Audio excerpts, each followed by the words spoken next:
Hey, it's Gina from WTI. My husband and I are big fans of using bar soap in the shower, and I'm always on the lookout for ones that are going to last a long time, have good ingredients, no synthetic fragrances, and that just do a really good job without drying us out. I'm so pleased with the soap that I got from Handmade Amor. The name says everything. It's all natural, and you're going to love using it. Everything about this bar soap is just wonderful. It's made with organic ingredients, no synthetic fragrances. It smells good without being overpowering, and I'm quite sensitive to scents.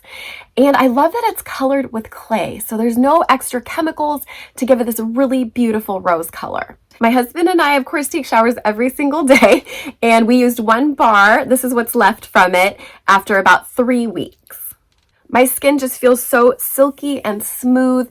It's not over drying and has just the right amount of sudsing so that you feel clean. The smell is fresh and clean and has this really beautiful rose aroma. Handmade Amor has a lot of different scents to choose from their handcrafted soaps. We've really enjoyed using this rose honey one, and that's our point of view.